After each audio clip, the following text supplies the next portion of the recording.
Welcome everybody to the SNN Network Australia virtual event. I'd like to introduce you to our next presenter. On behalf of the company Memphasys, publicly traded company, the symbol is MEM on the ASX. I'd like to introduce Alison Coates, the Executive Chairman. Alison, take it away. Hello, I'm Alison Coates and I'd like to present to you about our company Memphasys. As you can see in the front page here, there's a picture of our device called Felix, and that's what we're developing. It's for IVF, for sorting sperm from a semen sample. I'll move on to the next slide. That was just a disclaimer, and please read that at your leisure. Then the next slide is about what our value proposition is. We have this novel sperm selection technology, and it will improve IVF treatments. It's to address the significant global IVF market. It's at the moment 2.3 million live IVF cycles, growing rapidly in the next decade. And what we are positioning to do is to get into some early markets commercially, which have got low regulatory barriers, and those markets, which I'll come to later, account for about 24% of the global IVF market.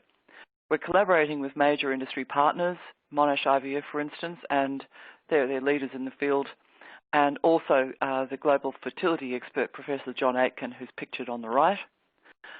And the potential first commercialisation sales, we're still hopeful to getting a sale before the end of calendar year. If we don't, then it will be very, very close after, we suspect. The opportunity to develop next-gen device for use in animals and other human reproductive applications is always something that we're looking to do, and we're well developed in those other applications as well. And we've funded fairly well through to about mid or maybe late Q1 2021. And we've got currently about just under 1.8 million.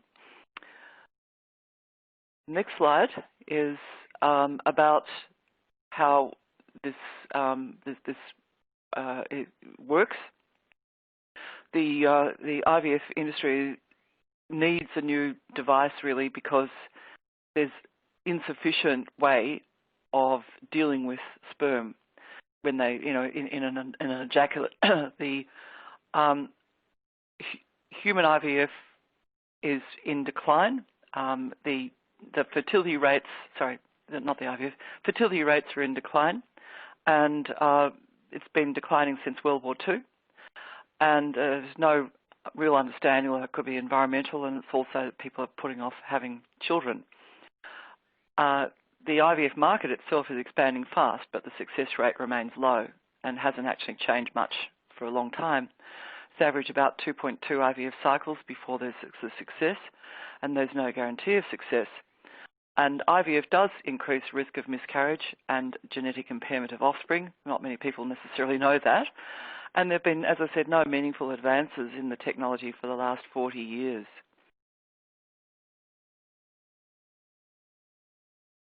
Just going to the next slide now. The problem with current IVF methods, so I'm talking about the sperm processing side of it, which is half the issue. The other half is the female side, but most people don't realise that males account for half the problem of infertility. The problem is that there's no standard method for preparing the sperm for IVF. Common techniques are swim up and density gradient centrifuge. Those have been around for about 40 years, as I said. Both have issues. And they cost, when you add labour and materials together, it's $80 to $100 a pop. And in the US, it's US dollars. Here, it's Australian dollars. Both methods take about 30 minutes to complete. They're very laborious and require some dexterity. And they can inadvertently select sperm with bad DNA, impaired DNA. And you don't know because you can't look at a cell and decide that it's got bad DNA. It's something internal to the cell. in terms of demand for IVF, there's a robust demand. As you can see, it's rapidly increasing. And I should add that we use our device, our cartridge, for every IVF cycle will have a cartridge. So the number of cycles, essentially, if we had 100% market coverage, would be the number of cartridges that we would sell. That's our renewable income stream. Next slide. Taking a while to load. That's our device on the right. As you can see, it's a relatively small, very simple-looking device console, which holds a cartridge at the front. The cartridge is used and then thrown away. And it's going to be a world-first technology in the way that we separate the sperm. And we are thinking that, based on what we already know and the tests we've already run, that it has the potential to increase pregnancy likelihood, live birth likelihood, and having a healthy baby. It's very quick and efficient, only takes 6 minutes, fully automated, very easy, and we've patented with the technology. Next slide. I've got an issue with this. Can't get it.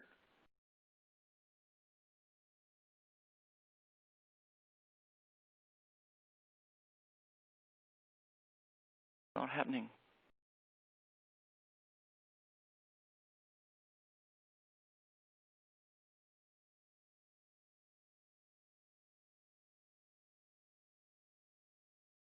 I'm now on to the next slide, sorry. The next slide shows how the Felix device works. As you can see, this is a cartoon depicting it. There are a number of membranes. There's one with a coarse mesh, if you like, in the middle, 5 micron size, just big enough for the sperm to get through and to stop the white blood cells and other debris from passing. Why do the sperm move? They're not swimming, actually. It's because they are attracted to the anode, that's the positively charged electrode. Why? Because we harvest the sperm with the most net negative charge, which indicates good cytoskeleton, indicates good DNA. So there's 2 things at work here. There's the size exclusion membranes, and there's the charge, which electrophoresis. And there are a couple of other membranes holding the sperm away from the electrodes. These are very, very specialist hydrogel membranes, which let ions flow, i.e. the conduction of electricity, but does not let the sperm anywhere near the electrodes. The next slide.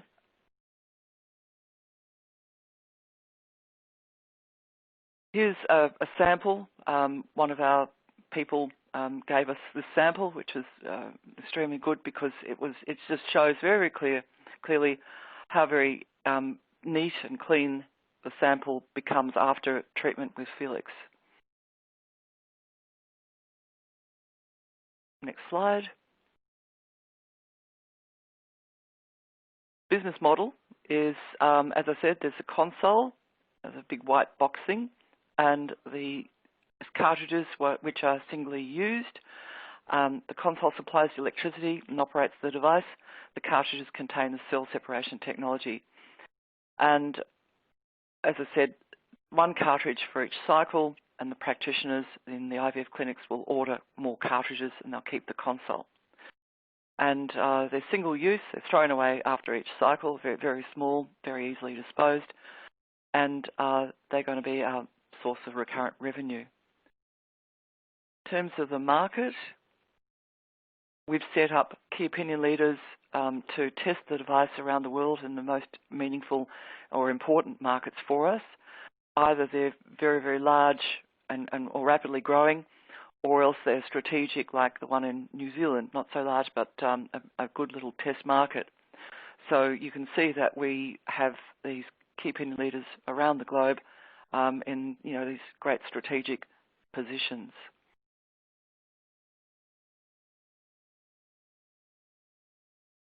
Key opinion leader feedback to date has been positive, and they have tested the device and shown so far that they were able to successfully separate the sperm. there's improved average progressive motility, very, very nice improvement. For those who have been able to do the DNA fragmentation, not all of them have that technology, but they've shown that there's improvement in the DNA profile. It's very, very quick. That's what they abundantly clear to all of them. They love that. It's very easy to operate. And so far, we've received sites in Shanghai, Tokyo, Toronto, Gothenburg, Ahmedabad in India, Melbourne, and Isfahan. And essentially, they're saying the same things as I've just said about their handling of the device.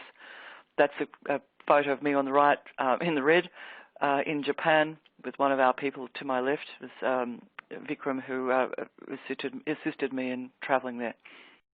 And the data from these various sites will be completed and supplied to the principal investigator, Professor John Aitken.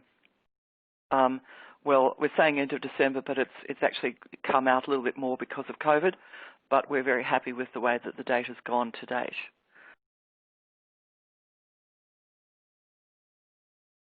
We're also now in the process of verifying and validating the device. This is a necessary requirement for any device, a medical device, verification to show that it works as it's made as designed, and validation it works as it's supposed to. So there's various tests we have to do, and that's happening right now. And there's a few of these VMV processes that have to be done on the final device as it's manufactured, and we're just starting manufacturing the final device. I'm talking about the cartridges. The consoles have all been made, but the cartridges, they're pressing the button today to do the final production, and we'll do further testing, and then we'll be ready to sell in early markets.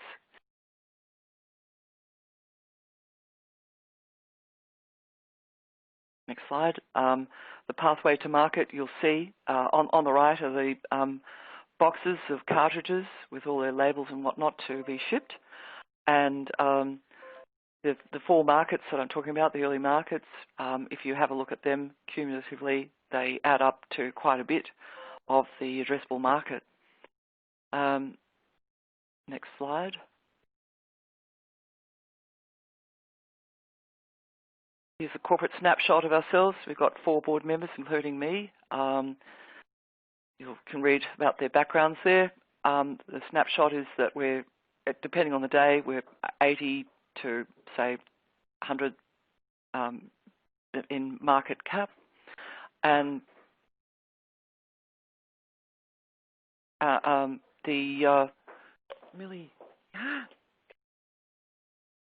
sorry, 80 to 100 million market cap. And the share price has stabilised a little bit around, between, say, 9 and 12 cents, although it did hit 16 at one point. And, it's all looking pretty healthy. And we've got 1.8 million or thereabouts in the bank. So the investment highlights are it's a novel sperm selection technology for improved IVF treatments, potential to counteract male infertility and disrupt the IVF industry. International commercial product rollout will occur, we're hoping, from the end of this quarter. It should be there, maybe potentially just a little bit late, but I think that it's very well positioned to do that.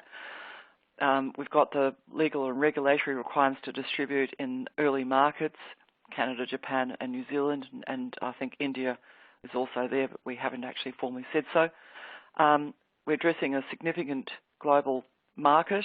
It's anticipated to grow from 2.3 million to 4 million live cycles. The device is in the hands of key opinion leaders globally, and they are the potential initial purchasers, and the initial feedback has been positive, and we're collaborating with major industry players such as Monash IVF and global fertility expert Professor John Aitken.